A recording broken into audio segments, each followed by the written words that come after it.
నేస్తాలైన శ్రీరుద్ర వారి మట్టి గణేశ విగ్రహాలు ఇప్పుడు అన్ని రత్నదీప్ స్టోర్స్ లో లభ్యం. త్వరపడండి. నమస్తే, నేను Keshav. Welcome to Suman TV. ఆంధ్రప్రదేశ్లో ఇద్దరే ఒకరితో ఒకరు పనిలో పోటీ పడుతున్నారు. ఏపీ సీఎం చంద్రబాబు నాయుడు ఒకవైపు, అలానే డిప్యూటీ సీఎం పవన్ కళ్యాణ్ మరొక వైపు.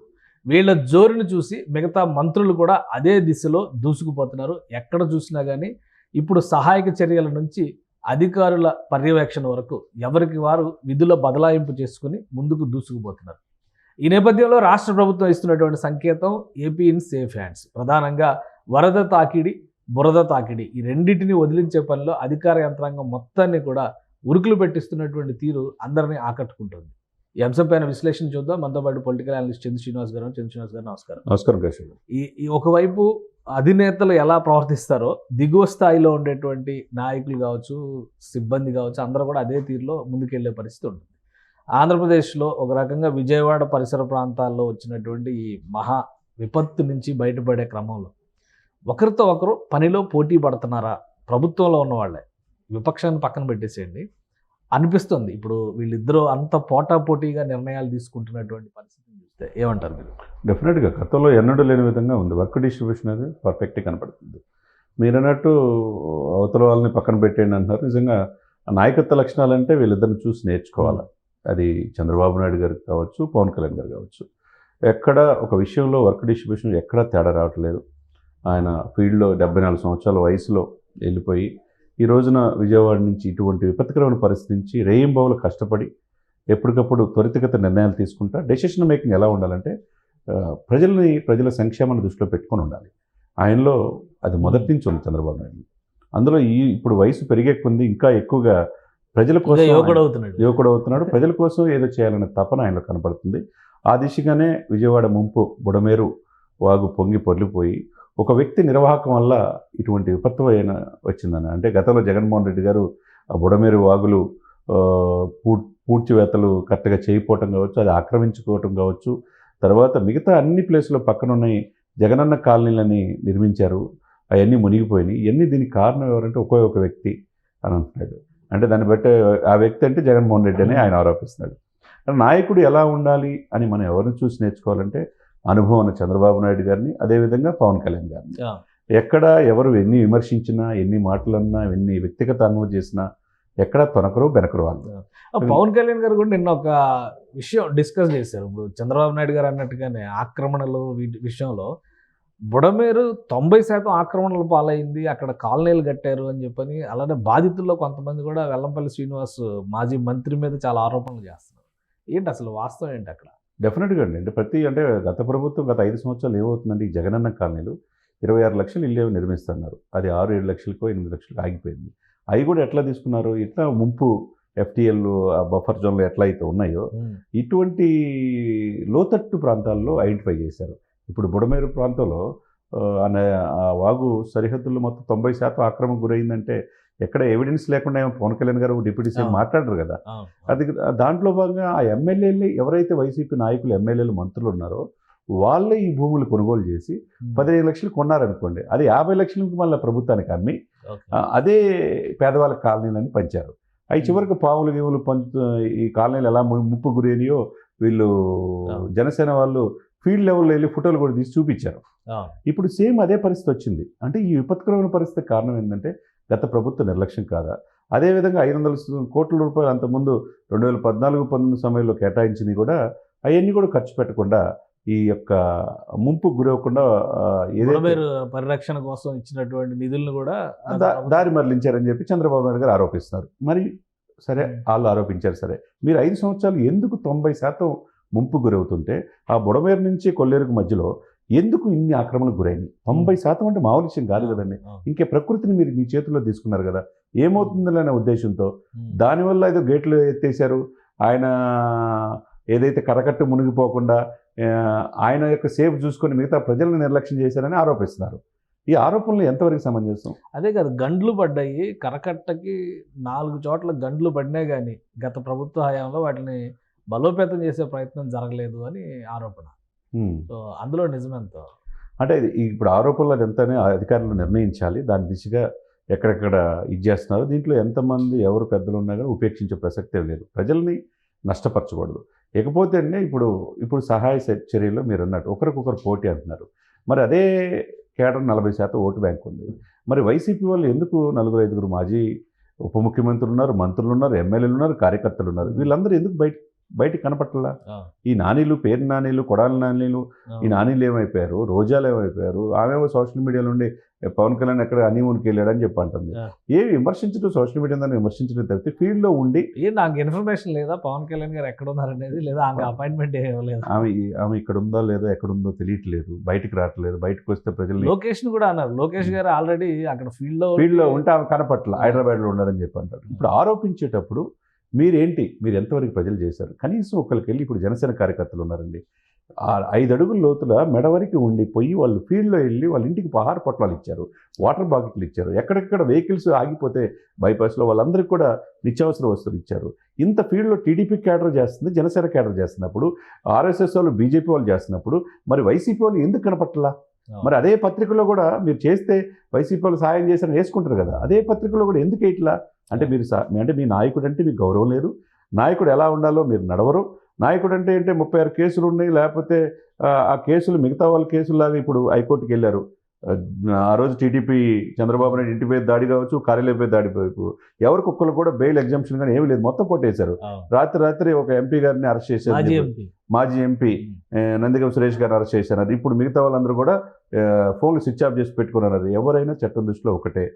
కృపాసాగర్ చంద్రబాబు నాయుడు గారు ఇంకో పాయింట్ రైజ్ చేశారు. గత 5 సంవత్సరాల్లో వరదలు వచ్చినప్పుడు జగన్మోహన్ రెడ్డి గారు ఎలా వెళ్ళారు, బాపట్లలో ఫ్లడ్స్ వస్తే రెడ్ కార్పెట్ వేయించుకొని వెళ్ళారు, అలానే రైతుల్ని పరామర్శించడానికి వెళ్ళినప్పుడు పైన ర్యాంప్ వేసుకొని వెళ్ళారు. ఇట్లాంటి విమర్శలన్నీ చేస్తున్నారు. ఇప్పుడు నేను నీళ్ళల్లో తిరుగుతున్నాను కాబట్టి ఆయన కూడా నీళ్ళల్లోకి రావాల్సిన పరిస్థితి వచ్చింది అని ఒక విమర్శ చేశారు. అది కరెక్టే, ఎందుకంటే 100 సంవత్సరాలు పెరిగిన చెట్లు కూడా కొట్టేశారు సార్. జగన్మోహన్ రెడ్డి గారు వస్తున్నారంటే చెట్లు పరదాల మాటను ఆయన వెళ్ళాడు. అంటే తాడేపల్లి నుంచి తెనాలి వెళ్ళే మార్గంలో 15 కిలోమీటర్లు ఉంటే అది కూడా హెలికాప్టర్లు వెళ్ళాల్సిన పరిస్థితి. రోడ్డు మార్గం వెళ్ళాలంటే చెట్లు కొట్టేయాలా, స్కూళ్ళు మూసేయాలా, ఇవన్నీ కూడా కరెక్ట్ కాదు కదండి.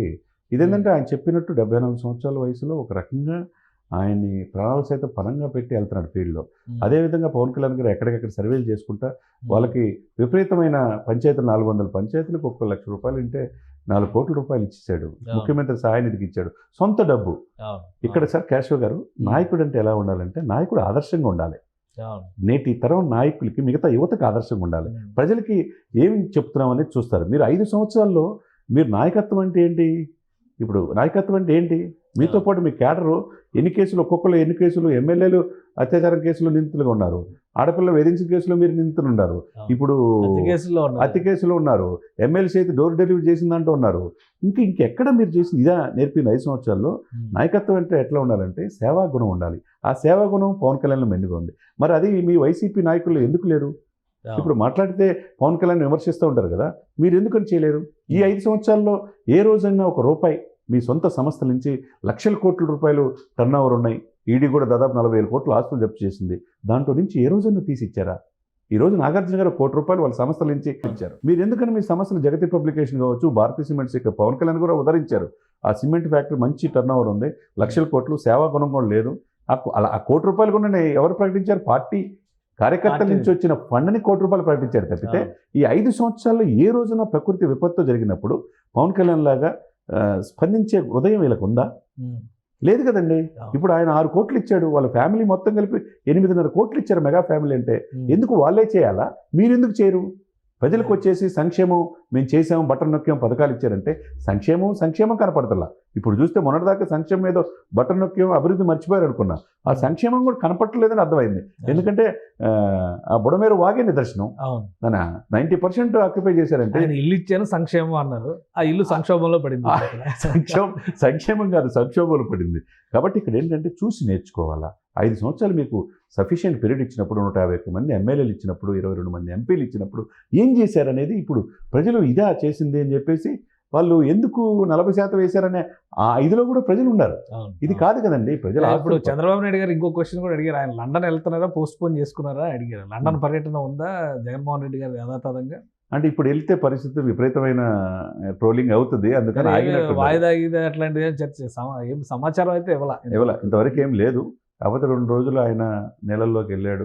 ప్రభుత్వం ఇట్లా దీనికి కారణం ఇప్పుడు అంటే మొన్న చంద్రబాబు నాయుడు గారు మంత్రులు అందరూ తిరుగుతున్నారు కాబట్టి మొన్న వెళ్ళారు, నిన్న షర్మిల గారు వచ్చారు కాబట్టి నిన్న కూడా వెళ్ళారు. అంతే సో కదా. అంతే, అక్కడ బ్యాలెన్స్ యాక్ట్ అంతవరకే అనుకోవాలి. ఇక్కడ ఏంటంటే సార్, వైసీపీ క్యాడర్ ఏమైంది, వైసీపీ క్యాడర్ కనపట్టలేదు, ఏమైంది? వీళ్ళు బయటకు వస్తే నిరసనలు ఎదుర్కోవాలని ప్రజల నుంచి భయమా?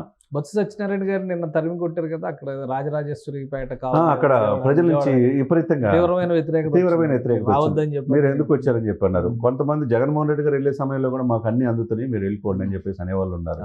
ఇక్కడ రాజకీయం చేయకూడదండి, హుందాగా ఉండ వ్యవహరించాలా.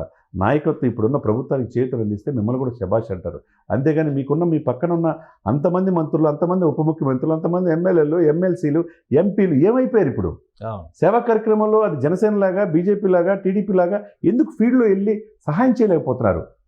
ప్రత్యేకమైన కారణాలు ఏమైనా ఉన్నాయా? ఏమో అదే అంటే బయటకు వస్తే ఏమవుతుందని భయమా? ఇప్పుడు గత ప్రభుత్వాలు 5 సంవత్సరాలు ఉన్నప్పుడు ప్రతిపక్ష నాయకుడు ఇంటి మీద దాడి చేశారు, కార్యాలయం మీద దాడి చేశారు.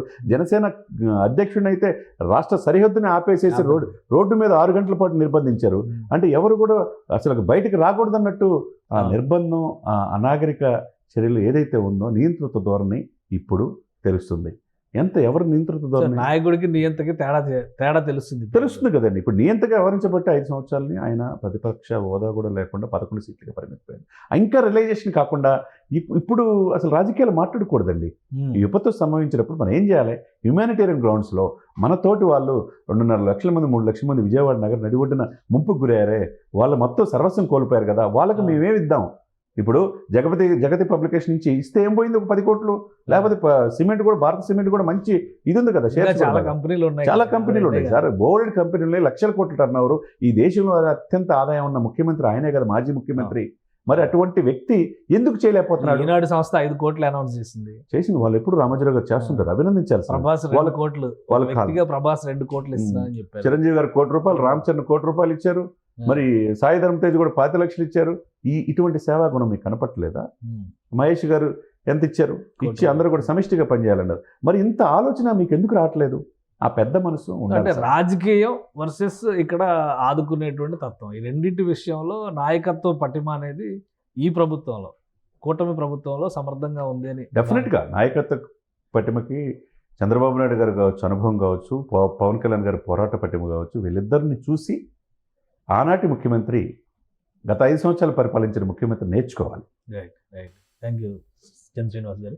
ఇది ఆంధ్రప్రదేశ్లో జరుగుతున్నటువంటి వరద సహాయక చర్యల విషయంలో ప్రస్తుత కూటమి ప్రభుత్వ వ్యవహార శైలి ఖచ్చితంగా అందరికీ ఆదర్శవంతంగా ఉందని చంద్ర శ్రీనివాస్ గారు విశ్లేషిస్తున్నారు. ఆదుకునేటువంటి క్రమంతో పాటు ప్రభుత్వ యంత్రాంగాన్ని నిర్దిష్టంగా పనిచేయించడంలో కూడా వ్యూహాత్మకంగా పని విభజన జరిగింది. ఇటువంటి ఉత్పాతాలు మరొకసారి రాకుండా ఎలాంటి జాగ్రత్తలు తీసుకోవాలనే అంశంపైన కూడా ప్రభుత్వం కసరత్తు చేస్తుంది. మరోవైపు రాజకీయ విమర్శలు చేసేవాళ్ళు నాయకులుగా మిగలరు. గత చరిత్రని చూస్తే కనుక అది ఎవరికైనా అర్థమవుతుందని చంద్ర శ్రీనివాస్ గారు విశ్లేషిస్తున్నారు. ఇది స్పెషల్ డిస్కషన్.